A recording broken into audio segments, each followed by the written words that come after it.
형제들, 가짜뉴스를 헬러보낼 헬마우스입니다. 개그 센스 없는 애들의 이제 공통된 특징이 있어요. 절대 웃음의 소재로 삼으면 안 되는 거를 꼭 끌고 와가지고 그 개그 소재로 삼으려고 하는 애들. 자, 며칠 전에 좀 비슷한 일이 있었습니다. 우리 서인이하고 성원장이 아니 깜냥도 안 되는데 뭘 학원을 한다고 이제 낄낄대면서 영상을 하나 올렸는데, 거기서 이제 지들끼리 낄낄대면서 했었던 얘기가 사실은 지들이 저질렀던 끔찍한 범죄들이에요. 어린 학생들한테 막 욕하고 막 가슴에 대못 박고 했던 그런 어떤 정서적 학대. 재준이 열받기 프로젝트로 오늘 날짜 정했나? 8월 17일?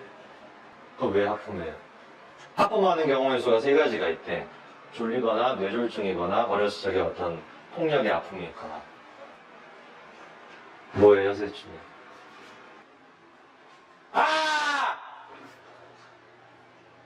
근데 네가 만약에 내가 그 중요하다고 얘기했는데도 꾸벅꾸벅 졸고 앉아있고 뭐 개몽사 뭐 코끼리 뭐 이런 얘기하고 있으면은 되겠니 안 되겠니?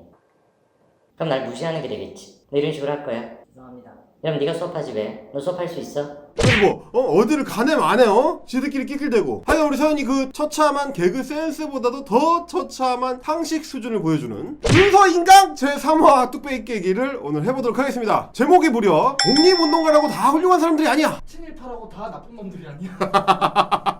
물론 이제 인간이라는 게 이제 다면적 측면이 있으니까 뭐 독립운동가라고 해가지고 인격적으로 다 훌륭한 사람인 건 아니다. 아니면 뭐 이런 거 있죠. 처음에는 독립운동 하다가 막판 되면은 다 변절해가지고 그냥 친일파로 그냥 앞잡이를 싸버렸다. 뭐 이광순이 뭐 저 최남선이 이런 사람들처럼 하여튼 그런 어떤 독립운동가들의 어떤 인간적 혼애, 인간적 면모, 다면적 측면 이런 거를 이야기하는 컨텐츠인가 하고 뚜껑을 열어봤더니 그럴 리가 없죠. 그런 고급진 얘기가 아닙니다. 오늘도 역시나 혐한 일봉으로 달려가는 야매 역사 강사 서인이의 뚝배기를 깨러 같이 한번 가보시죠.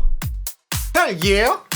서인이가 이 영상을 만든 목적은 사실은 아주 간단합니다. 대한민국 임시정부라는 게 뭐 열심히 하기는 했는데 실제로 이룬 건 아무것도 없다. 개털이다. 하지만 이승만은 진짜 위대한 사람이다. 진짜 대단한 사람이다. 진짜 짱짱맨이다. 왜냐? 이승만은 반공주의자니까. 영상의 목적이 딱 이겁니다. 우선 첫 번째, 임시정부에 대한 이야기 먼저 한번 보시죠. 실제로 김구의 주도로 이봉창, 윤봉기를 통한 무력투쟁을 벌이면서 어그로를 끄는데도 성공했고, 그 덕에 점점 국민당 지원이 빵빵해지면서 임시정부의 재정도 살아나기도 했어. 맨날 분열하고 비실비실했던 임시정부를 끝까지 붙들고 이끈 건 김구가 맞아 명실상부한 독립운동의 원탑 전초기지 역할을 하게 돼. 하지만 끝내 미국이나 국제사회로부터 제대로 된 정부로서의 인증을 받지 못했고, 특히 한반도의 해방에 실질적인 역할을 하지 못한 게 엄연한 한계였어. 역사를 팩트가 아니라 바램으로 보는 사람들은 임시정부가 한반도 해방에 마치 결정적인 역할을 한 것처럼 그렇게 다들 믿고 포장을 하지만, 임시정부는 한반도의 독립 의지를 세계에 보여줬고 우리의 정신적인 구심점이 됐었고, 전후에는 전쟁의 책임에서 벗어나게 해주는 좋은 구실이 되었다는 점에서 분명히 의미 있는 단체였던 건 맞지만, 하지만 의미 있는 정신적인, 느낌적인 이런 관념적인 영역에서 벗어나서 실질적으로 해방에 공을 세웠다고 볼 수는 없는 단체야. 제가 늘 말씀드리죠. 저 혐한 일봉들이 자기네 장사를 위해서 제일 먼저 세우는 게 뭐냐? 허수아비입니다. 때리기 좋은 허수아비를 가짜로 세워놓고 시작을 하죠. 이번에도 마찬가지입니다. 임시정부가 해방을 위해서 결정적인 역할을 했다. 대한민국에서 초등과정만 이수를 해도 그런 식으로 배우는 사람이 없어요. 왜냐? 애초에 교과서에 그렇게 적혀있질 않거든.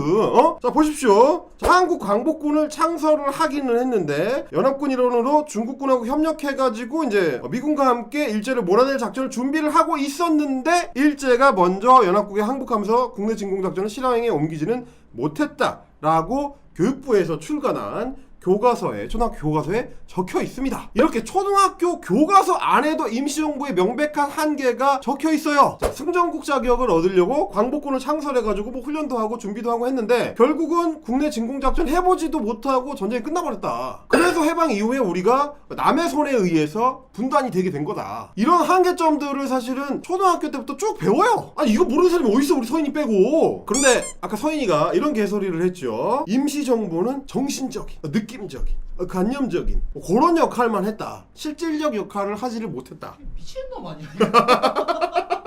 무슨 채널이냐고. 온라인이야? 온라인 정부야? 그러니까 우리 서인이 말대로라면 얼마나 관념적이었으면 상하이 홍콩 공원에서 이 도시락 폭탄을 던져가지고 말이야 일본 육군 장성들을 다 몰살을 시켜버렸어. 그냥 너무 관념적이야 아주. 그러니까 그런 어떤 관념 공격에 그 장제스가 감격을 해가지고 임시정부에 경제적 지원, 군사적 지원을 해줬다. 뭐가 관념적인지 너는 개념도 모르는 거야. 그러니까 실제로 관념적이라고 하려면은 승만 리 선생님이 워싱턴 DC에서 루즈벨트 대통령한테 편지 쓴 거야. 편지 쓴 거 진행하는 대통령님 우리 좀 독립시켜주세요. 이게 관념적인 거지 이 새끼야. 어? 이거 유머 저장소도 관념적이라고 안 하잖아. 걔들이 실질적인 폐악을 끼친 걸 인정하잖아 우리가. 아니 그러니까 윤서인이가 지 영상에서 무장투쟁, 군사적 성과 이런 걸 굉장히 중요하게 강조를 해요. 그게 없었기 때문에 임시정부가 별거 아니다. 근데 네 말대로 하면 임시정부의 무장투쟁론이야말로 관념적인 건 거리가 먼 거 아니야. 강력한 투쟁인 거 아니야. 실제로 일본 군인들을 공격을 해가지고 장성들을 몰살시켜버렸는데 물론 임시정부나 이승만이나 다 해방의 어떤 결정적인 역할을 했다. 그 역할 때문에 우리가 해방이 됐다라고 완전히 이야기하기는 어렵죠. 둘 다 그런 측면에서는 부족한 면들이 있어요. 근데 굳이 비교하자면 독립에 조금이라도 더 보탬이 되는 실질적 영향은 임시정부가 세웠다 이겁니다. 자 보세요. 실질적으로 당시 중국 국민당 정부의 지원을 이끌어냈고 그래서 장제스가 우리 광복군 창설할 때도 직접 지원을 했고 나중에 카이로 회담에 장제스가 참여를 했을 때도 거기 가가지고 한국은 독립을 시켜야 한다 라고 강력하게 주장을 해서 선언물에 박아 들어가게 했단 말이에요. 이런 것도 전부 다 교과서에 나옵니다. 보세요 이렇게 빼곡하게 적혀있어요. 빼곡하게. 한국의 독립에 가장 결정적이었던 장면을 하나 꼽으면 뭡니까? 카이로 선언이거든. 1943년입니다 1943년 11월에 그 당시 연합군 전쟁 주체였던 삼국 정상이 만나요. 미국의 루즈벨트, 중국의 장제스, 영국의 처칠. 그래서 이 전쟁이 끝나고 나면은 전후질서를 어떻게 할 건가 그런 얘기를 나눕니다. 거기서 장제스가 한국의 독립 얘기를 강력하게 주장을 했다는 거 아니에요. 그래서 실제로 카이로 회담 결의문에 적혀 있습니다. 앞에 3대국 그러니까 이제 미국, 중국, 영국은 조선인민의 노예 상태에 유의하여 적당한 시기에 조선이 자유독립할 것을 결의한다. 이게 카이로 선언입니다. 이 선언문을 나중에 이제 소련의 스탈린까지 승인을 하면서 한국의 독립이 결정이 되게 된 거예요. 아니 여기도 노예 상태였다고 적혀있네. 되게 자유로웠다면서. 그게 2등 시민이라는 거 아니야 결국에는. 자 근데 장제스가 카이로까지 가가지고 왜 굳이 한국의 독립을 의제로 밀었느냐. 물론 기본적으로는 이제 전쟁 후에도 한반도에 자기네 영향력을 계속 끼치려고 했던 그런 의도가 있었겠죠. 근데 그게 다가 아니고 실제로 약속을 했습니다. 카이로에 가면 내가 그걸 의제로 올리겠다. 누구랑? 임시정부의 백범, 김구랑 그 약속을 했다는 겁니다. 자 여기 보세요. 자 최근 발굴된 중국 측 자료 총재 접견 한국 영수회담 기요라고 되어 있습니다. 1943년 7월 26일에 백범하고 장제스하고 영수회담을 해서 장제스는 영국과 미국 측은 이 국제 공동관리 논조를 확실하게 갖고 있기 때문에 그러니까 독립이 아니라 국제적으로 공동관리하겠다는 거를 갖고 있기 때문에 별로 좋아하지 않을 건데 중국 측은 힘써 싸우겠다라고 약속을 했습니다. 1943년 7월에 김구하고 만나서 장개석이 약속을 했기 때문에 11월에 카이로에 가서 의제로 강력하게 밀었다. 이런 얘기가 됩니다. 그 당시에 장제스가 한국 의제를 꺼내니까 루즈벨트와 처칠은 매우 당황했다. 특히 처칠은 회담에서 한국 독립문제 논의 자체를 반대했다. 왜냐면 저그들이 식민지가 겁나 많으니까 한국 하나를 의제로 올리면 나머지 저그들 식민지까지 혹시나 독립하려고 할 수가 있으니까 처칠은 하기 싫었단 말이에요. 근데 하도 강력하게 요청을 하니까 어쨌든 루즈벨트도 거기에 동의를 해가지고 선언문에까지 들어가게 됐다. 이런 얘기입니다. 김구 주석하고의 면담 그리고 카이로 회담에서의 장제스의 역할 이 얘기는 한두 개에만 나오는 게 아니에요. 대만 자료에도 나오고 중국 자료에도 나오고 다 남아있는 얘기입니다. 자 장제스의 이러한 노력이 있었기 때문에 실제로 이 양반은 대한민국 정부에서 수여하는 훈장 중에서 국가유공자한테 수여하는 최고 등급의 훈장 건국 훈장 대한민국장을 받은 몇 안 되는 외국인 중에 한 명입니다. 대한민국 그 정부 상원 사이트 가시면은 장개석으로 이름을 검색하시면 건국훈장 대한민국장 요거 확인하실 수가 있습니다. 그럼 생각을 해보세요. 이렇게 무장투쟁을 해가지고 그 노선을 장제스한테 인정을 받고 실제로 카이로 선언문에 한국의 독립이라는 문구가 들어가게 했었던 활동을 한 거 그게 임시정부인데 워싱턴에서 미국 국무부에다가 편지만 이렇게 주구장창 써가지고 쓰는 족족 까였던 우리 승만 리하고 어느 쪽이 더 관념적이고 어느 쪽이 더 느낌적이냐? 너한테는 이런 느낌적인 느낌이 안 오니? 아니 세상에 편지가 폭탄보다 더 물질적이라니. 승만이 형은 DM을 보낸 거 아니야? 근데 이걸 윤선이가 모르느냐? 아닙니다. 놀랍게도 지도 알고 있어요. 자 영상을 한번 보시죠. 한편 상하이 임시정부를 떠난 이승만은 미국에서 외교 중심의 독립운동을 활발하게 펼쳤어. 어쨌든 이승만은 존내 무시당하면서도 이와 같은 주장을 펼치면서 미국한테 끝없이 한반도의 독립을 요구했어. 1920년대 초 미영독 군축회담 자리에 찾아가서 한반도의 독립을 호소했는데 여기서도 무시당했고 1933년 제네바 국제연맹 본부에 가서 여기서도 또 한반도의 독립을 호소했는데 또 무시당했고 1937년 중일전쟁 투쟁이 발발하자 미국의 언론계랑 정치계를 열심히 찾아다니면서 저 일본 하는 거 봐라, 지금이야말로 한반도를 독립시켜줄 때다, 이렇게 설득하고 다녔는데 이때도 또 무시당했어. 아니 그러니까 지가 파악한 걸로도 뭘 보내기만 하면 족족 무시를 당했다는 거 아니야. 저 영상 내에서 윤서인이가 뭘 얘기하고 뭘 얘기 안 하는지를 또 한번 보셔야 되는데, 이승만이 무시를 당했다라고만 이야기를 하지 어떻게 무시를 당했는지는 얘기를 안 하죠. 그래서 마치 영상만 보면 이승만이 국무부에 찾아가거나 백악관에 찾아가거나 뭐 면담을 해가지고 거기서 요청을 했는데 무시를 당한 것처럼 들리게 딱 그렇게 만들어놨습니다. 하지만 전혀 아닙니다. 이게 무슨 뭐 루즈벨트 만나고 뭐 국무부 장관 만나고 그래가지고 무시당한 그런 차원의 문제가 전혀 아닙니다. 실제로는 서신, 그러니까 편지를 썼어요. 편지를 DM을 보냈는데 씹혔다고, 카톡을 보냈는데 익십을 당했다, 이런 얘기입니다. 지금 이게 실제로는 익십인지 아닌지도 몰라요. 읽어봤는지 안 읽어봤는지도 몰라. 국무부의 그 카운터에서 걸lum을 당했는지 어땠는지 여부도 알 수가 없습니다. 팬메일로 분리될 수 있어. 그렇지. 이승만 니는 뭐야, 뭐 맨날 보내. 근데 카이로 선언은 계약서에 그거 도장찍는 거 아니야. 그게 관념적인 거냐고.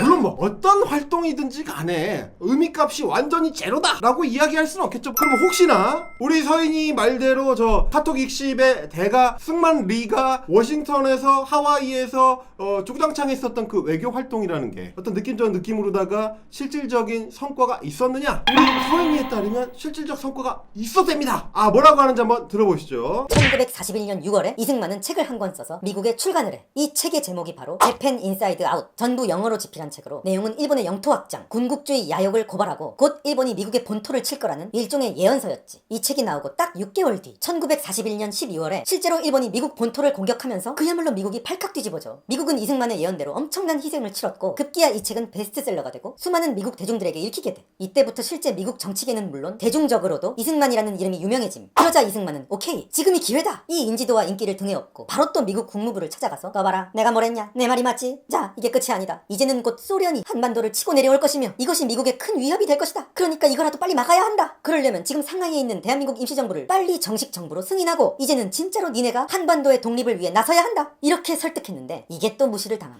뭐야, 또 무시당했어? 무시당하는 얘기를 왜 자꾸 하는 거야 도대체? 그래서 윤서인 말대로 하면 이승만이 대한민국의 독립에 도대체 어떤 공을 세웠다는 거야? 놀랍게도 이 15분짜리 영상을 다 보잖아요? 안 나옵니다.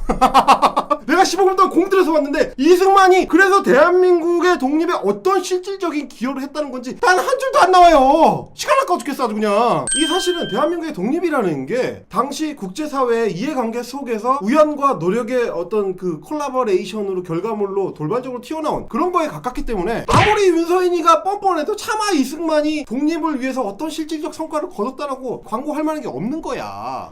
뭐 국무부에 요청을 했는데 씹혔고 뭐 책을 냈는데 뭐 이게 인기가 있었고 이런 소리는 하고 앉았는 거예요 지금. 심지어 무슨 라디오 DJ를 했다는 얘기까지 씨발.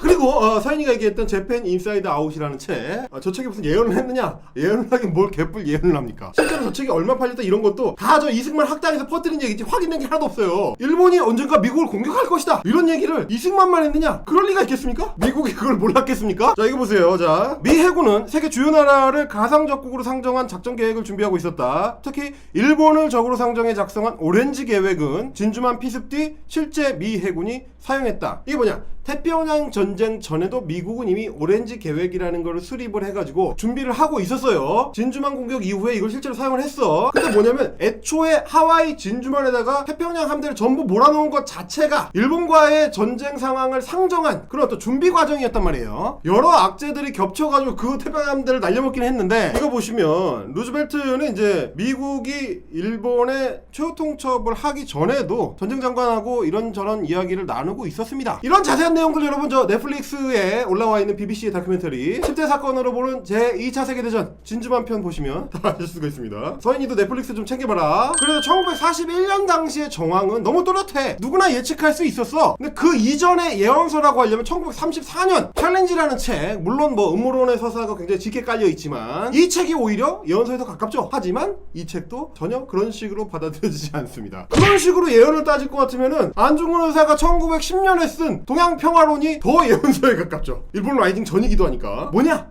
의미가 없는 얘기입니다. 그러니까 이게 쉥만 리를 이승만 학당에서 무리하게 올려치려다 보니까 뭐 말도 안 되는 무슨 뭐 예언선 이런 소리 하는데 그거 그냥 주워먹고 있는 거예요. 지가 뭔 얘기를 하는지도 몰라. 근데 여기까지는 그나마 이승만 학당 혹은 뭐 나무위키에서 베껴온 얘기를 하고 있기 때문에 그나마 좀 사실관계가 섞여 있어요.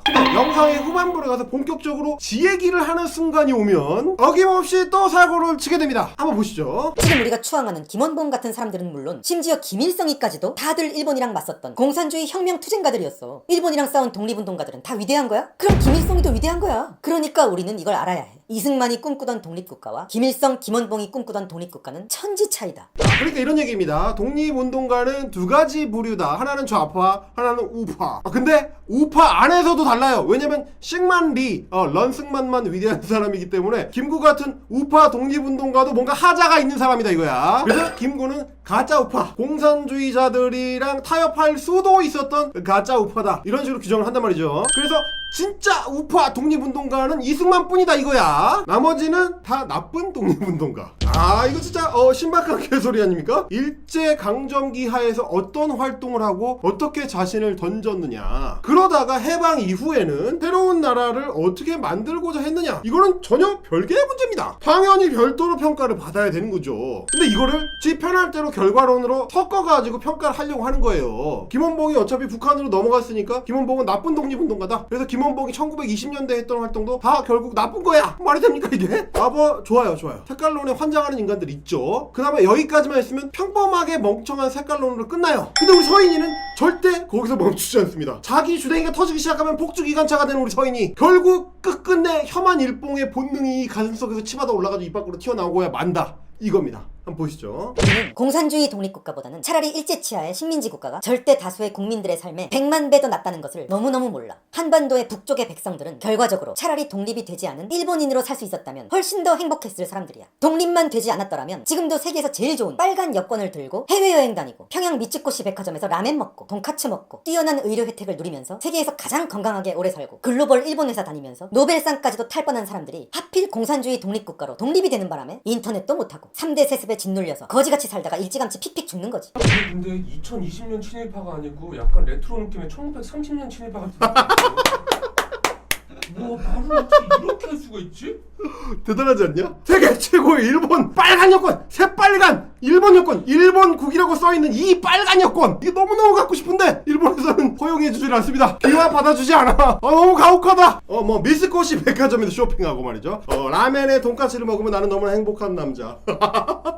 너무너무나 일본이 되고 싶은 우리 서인이. 하지만 결코 일본국 여권을 허용하지 않는 야속한 나의 조국 일본. 일제시대에 태어났으면 친일파가 됐을 거라고 소박하게 자기 고백을 했건만 이 진심을 몰라주고 말이지. 자, 차라리 독립을 안 하는 게 낫다. 그냥 일본인으로 살 수 있었는데 말이지. 북한을 걸고 넘어지지만 나의 속마음이 팍 튀어나오는 거지. 그런 생각은 너 같은 인간들이 하는 거예요. 우리 같은 한국 사람들은 그런 생각 안 해. 왜 그렇게 생각하지를 않냐면 우리 한국인들은 말이죠, 일제강점기가 지속됐다고 해서 네가 주댕이를 턴 것처럼 뭐 일본 여권이 나오고 일본 사람이랑 똑같이 대접을 받고 그렇게 되지를 않는다는 사실을 알고 있거든. 자, 너랑 똑같이 생각을 해가지고 조선의 젊은 청년들한테 제국주의 일본군에 입대를 해서 가서 천황폐하를 위해서 죽어라! 라고 했었던 인간들이 일제강점기 당시에도 있었습니다. 서정준이, 이광순이, 최남선이니 뭐 이런 인간들. 근데 실제로는 그렇게 되질 않았다고. 죽었다 깨어나도 2등 국민, 3등 국민이고 영원히 차별에서 벗어날 수가 없어. 이 21세기에도 자이니치라고 하면서 그렇게 차별을 하는데 식민지 조선인한테 빨간 여권? 꿈 깨 임마. 너한테도 안 줘. 1920년대에 21세기의 윤서인처럼 생각했던 청년이 있었습니다. 일본 이름 기노시타 쇼조, 조선인 본명 이봉창, 김구가 조직했던 한일 애국단 1호, 히로히토의 마차에 폭탄을 던져서 오 조선인 너 인정! 하게 만들었던 바로 그 이봉창. 자, 어렸을 때부터 일본인 상점에서 점원으로 일을 했었고 용산역이나 총독부에서도 일했었고 실제로 일본 본토에 가보기도 했었고 이른바 불량한 황국 신민이 되고 싶었던 조선인 청년 이봉창. 심지어 이봉창이 나중에 경찰에서 조사받으면서 했었던 신문조서에 뭐라고 했냐면 내지인에 비해서 우리 조선인은 문화 수준이 낮다. 차별 대우 받는 게 당연하다. 빨리 일본인처럼 돼서 똑같은 대우를 받아야 되겠다 라고 생각을 했었다는 겁니다. 본인이. 그래서 이봉창이 피나게 노력을 해가지고 일본어도 겁나 잘했어. 말하는 걸로는 일본인들도 구분을 못할 정도였다고 하죠. 근데 그렇게 신일본인이 되겠다고 아무리 악착같이 노력을 해도 돌아오는 건 차별이야. 인정을 안 해줘. 너는 그냥 조센징이야. 자, 이봉창이 천황폐하에 오간을 뵙겠다면서 교토로 휴가 내가지고 갔는데 조선인이라는 이유로 즉위식 참석 못한 거는 뭐 물론이고 유치장에 9일 동안 갇혀있다가 풀려났다. 이런 경험을 하고 나서 자기가 이거 아니구나를 깨달았다는 거예요. 조선인이 아무리 해봐야 결국 식민지인이구나, 2등 시민이구나, 이런 깨달음을 얻고 결국에는 항해 임시정부로 건너가게 됐다, 이런 얘기입니다. 나중에 이봉창이 임시정부로 건너가고 나서 했었던 증언들을 보면 우리 윤서인이가 했었던 이 얘기들이 얼마나 봉창 뚫리는 얘기인지를 알 수가 있습니다. 일본 조선가들이 조선에 와서 건장한 청년들을 모집해 부두 노동자로 충당을 했는데 나도 거기에 응모해 도쿄에 갔습니다. 일본 자본가들은 조선에서 새로운 노동자를 모집했을 뿐 아니라 신구 노동자 간의 갈등도 조장해서 조선인들 간에 서로 죽이는 사태가 발생했습니다. 어떤 때는 우리더러 새로운 노동자를 구타하라고 했지만 나는 그렇게 할 수가 없어도 일본 감독의 분노를 하기도 했습니다. 자, 이런 처우를 받던 게 식민지에서의 조선인의 삶입니다. 뭐 빨간 여권? 뭐 일본 국적으로 노벨상을 타? 택도 없는 소리예요. 심지어 지금 얘기한 이 모든 이봉창 스토리가 교과서에 나와요. 교과서만 읽어봐도 알 수 있는 얘기야. 아니 이런 상황에서 뭐 평양 미스코시에 가서 쇼핑을 하고 라멘을 먹는다고 해서 행복해집니까? 너는 어떨지 모르겠는데 우리 저 한국에서 태어나서 한국인으로 자라난 사람들은 그런 차별 대접 같은 거 못 참아. 2등 시민으로는 못 참아요. 원래 우리는 그렇게 자라났어. 그 유명한 하이소사이어티 친일파 윤치호, 일본에서 수용한 귀족자기도 있었고 말년에는 귀족원 의원을 지내기도 했던 그 엘리트 친일파, 그 윤치호도 자기 일기에서는 일본 욕해요. 섬나라 야만족 놈들이라고 욕한다고. 뭐 때문에 욕했는지 아십니까? 만주 군관학교 입학 티오를 하는데 조선인들만 차별해가지고 너무 저 티오를 낮게 줬다 이거야. 얼마나 한국인적인 고민입니까 이게. 빡치는 포인트가 졸라 한국인이야. 아무리 일본 귀족자기를 달고 있어도 윤치호는 뼛속까지 한국인인 거지. 그러니까 우리가 애초에 기질 자체가 그래요. 2등 시민 못 참아. 보세요. 쟤는 그러니까 애초에 우리가 왜 독립운동을 했는지, 왜 독립운동가들이 목숨을 걸고 그렇게 싸웠는지, 실제 식민지 당시에 조선인들이 어떤 차별 대우를 받았는지 이런 거를 전혀 모르고 이해할 생각조차 없어. 교과서에 있는 것도 몰라요. 너는 그런 소리를 하다 보면은 나중에 딱 그 제트케 그 악질적인 인간들 만나가지고 조센징 다 죽어라 이런 소리 듣게 되는 거라고. 물론 너는 그때도 한국을 욕하겠지. 한국이 얼마나 일본에게 심하게 했으면 저 사람들이 저렇게 화가 났을까? 정확한데? 그러니까 보세요. 얼마나 저열합니까? 얼마나 한심합니까 저게. 혹시나 우리 서인이가 독립운동가들의 어떤 인간적 결함에 대해서, 그런 딜레마에 대해서 이야기를 하려는 걸까? 라고 했었던 저의 어리석은 순진한 생각. 까보니까 결국은 그냥 이승만 만세! 빨갱이 다 죽여라! 물론 역사 속이든 현실이든지 간에 완벽한 인간은 없습니다. 성군이라는 세종 때도 가뭄에 얼마나 많은 백성들이 굶어 죽었는지 실록이 다 나오고, 위대한 장수였던 이순신의 난중일기에도 혹하면 병졸들 데려다가 목을 베었다 라는 대목이 나옵니다. 그러니까 개인을 우상화해서 올려칠 필요가 없다는 얘기예요. 그렇게 특정 개인을 뭐 순결하고 완벽하고 대단한 존재, 완벽한 존재로 올려치다 보면은 윤서인의 함정에 빠지기가 쉬워집니다. 뭐 인간 어차피 다 개똥이고 뭐 너나 나나 다 똑같아, 정인이 공정이니 뭐 다 필요 없다, 이런 식의 윤서인적인 함정, 우리가 이렇게 윤서인한테 질 수는 없지 않겠습니까? 자, 그보다는 평범한 사람들이 만들어내는 위대한 역사, 끝내 앞으로 나아가고야 많은 민주적인 힘, 이런 걸 보면서 가야 윤서인의 함정을 피할 수 있지 않을까, 그런 생각을 해보는 오늘은 여기까지입니다. 저는 헬머스였고요. 구독은 동지, 대본은 팀플, 멤버십은 동력. 헤이 예!